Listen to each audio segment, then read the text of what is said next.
Hey guys, welcome back to my channel and the video series on real analysis. This is the fourth video, and in the previous video we actually had a problem solving session where we solved some problems on basic topology and ordered sets. So in today's video we'll be continuing with basic topology. So in the problem solving set, for those of you who haven't solved it, I'll leave a link right here. You guys should check it out. So during the problem solving set, I essentially mentioned a particular theorem, and that theorem is what we're going to start with today. So the theorem states that the countable union of countable sets is countable. So that's the just the statement of the theorem. The way we denote it is let En be a set of countable sets and S be defined as the union of all of those ENs. Then we say that S is countable. So the first few things to notice here is that each En is countable. This is one thing to notice. Second thing to notice is that the sequence is countable. So that essentially means that there are a countable number of ENs, because n goes from 1, 2, 3, so on up to an infinite number. So one thing to notice is each En, that is each set En, has a countable number of elements, and the collection of all ENs together is also countable. So S is nothing but the countable union of countable sets, because you are basically taking a union of all ENs, and we know that there are countable number of ENs, so that is a countable union. Now each En is a countable set, so it's a countable union of countable sets. So we essentially have to prove or show that set S is also countable. Now the way we're going to do this, and I'm going to do the proof in slightly brief manner. I'm not going to be going into too much detail, but essentially what we have seen even in the problem solving set is that if you're able to form an arrangement of all the elements in the set S, then we can show that there is a 1-1 onto equivalent relation between J and S. In such a case, we can then conclude that S is a countable set. So how are we going to do this? So the way we're going to do this is that we are going to say that let's take the set E1, and let's say the elements in E1 are x11, x12, x13, x14, and so on. Now let's take the set E2, and let's say the elements are x22, x23, that's a mistake. This should be x21, x22, x23, x24, so on. And then we take E3 and arrange the elements in this order. So essentially, if you see, what we're getting is a matrix, right? It's a 2D matrix. So what we're going to do is we're going to suggest an order in which we can arrange these elements. So basically what we're going to do is we're going to say, let's say we arrange the elements in this order. So that is to say S is essentially in this order: x11, x21, x12, x31, x22, x13, and so on. So if you see here, S is nothing but all the elements in the union of, so S is nothing but what we want. S is nothing but the countable union. Maybe I should use N just for the sake of being consistent. So this is nothing but S, right? It has all the elements of all the ENs. We have just arranged it in a particular order. So now if you see, we can essentially show the equivalence relation between E and J. J is nothing but a set of positive indices. We have already discussed this. So we can show a equivalence relation between S and J. Now that means essentially we can say that S is finite or countable, as in we know that because there are countable number of sets, a countable number of elements in each of the En, S has to be countable. But why do we know S has to be countable? How do we exactly prove that? So from this arrangement we can essentially conclude that S is either countable or finite. It's possible that S is only finite, right? It's possible. But your intuition is telling you no, that's not true, because each of the ENs has a countable number of elements. And so we just add another step to the proof just for completeness, that yes, because E1 is a subset of S and E1 is infinite,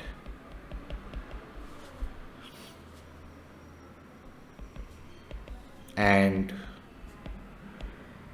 countable, S has to be countable. So we've just ruled out that possibility that S is finite. We've ruled that out just by being a bit more specific and just adding this extra part to the proof. So it's important to understand that in proofs you need to prove every single aspect of it, right? So till this point we only proved that yes, we can arrange all the elements, and yes, S is probably infinite. It's very likely countable. But how do we prove that it's countable? Just because we have a 1-1 relation doesn't mean it's necessarily countable. Because do we know that this is J or Jn? We don't know that for sure yet, right? We need to prove that it's J and not Jn specifically. That means it can either be finite or countable. So how do we prove that it's exactly countable? It's in this way. This is using the theorem that we discussed in the previous video on topology, that there can be no uncountable subset of a countable set. Anyway, so this is how we prove that the countable union of countable sets is countable. Cool. So now this is an important result, and we will come back to this many times later on. But at this point, we have to move on to another very important concept in real analysis, and it's called metric spaces. So let X be a set. We say that X is a metric space if for any 2 points P and Q which are in the set X, there is an associated real number denoted by this function d of P comma Q, called the distance from P to Q. So essentially, if I have a set X, and if I have, let's say, 2 points P comma Q that lie in X, then there should be a real number. Basically, when I solve this function, it should give me a real number, whatever that real number is. And this function essentially denotes the distance from P to Q. And this function should satisfy 3 properties. One is that this function should always be greater than 0 if P and Q are distinct points. And if they are the same point, the distance should be 0.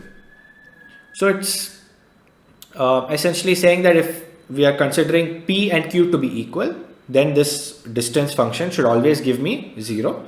If they are distinct points, if they are not the same point, if they are distinct points, then this distance function should always give me a positive value, positive real number. Then it says that it should be symmetric.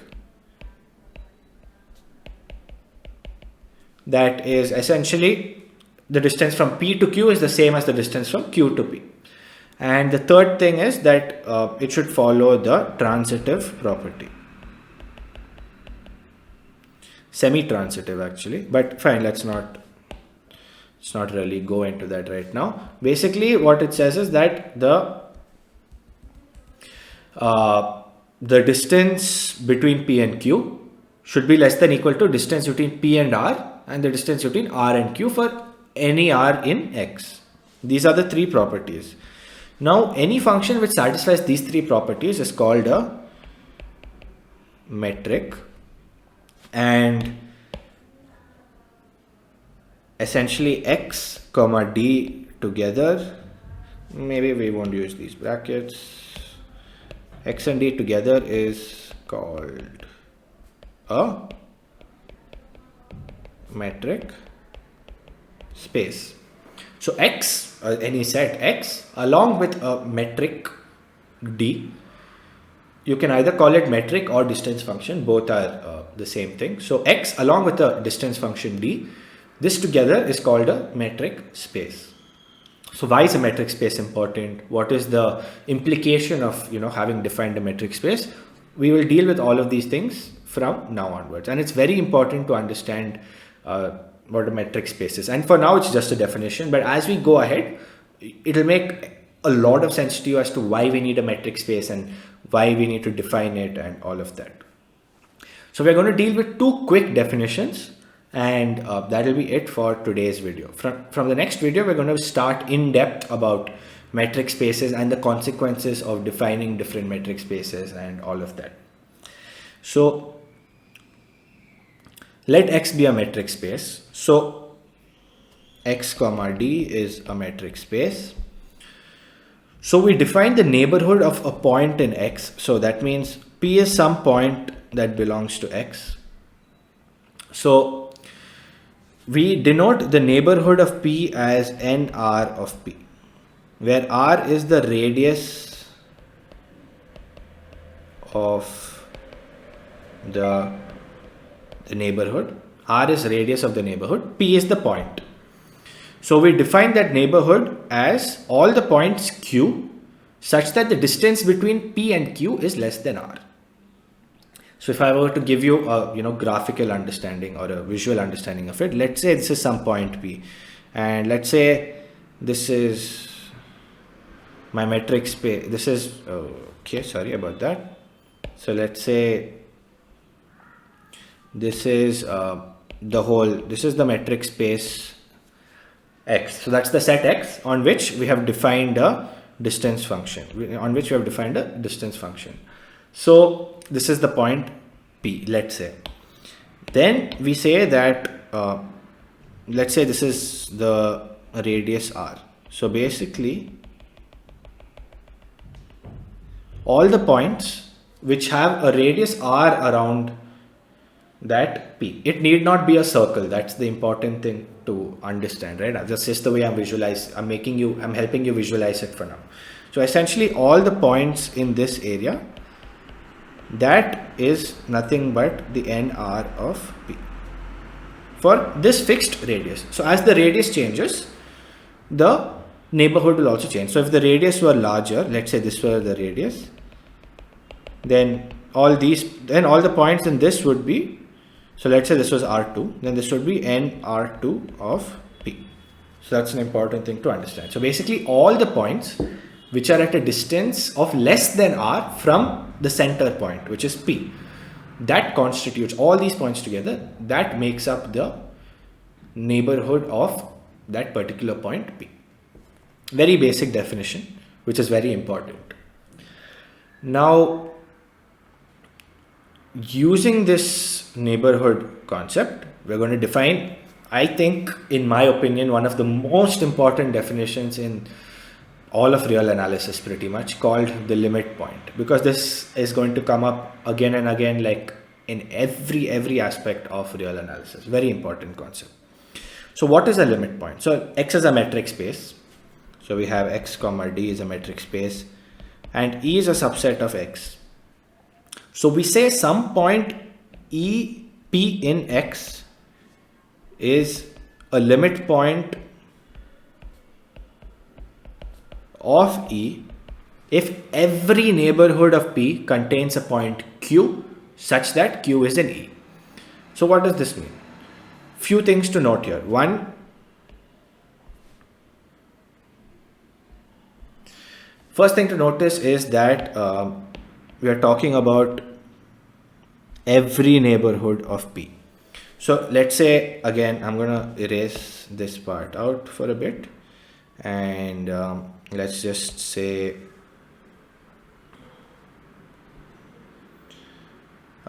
this is the set X.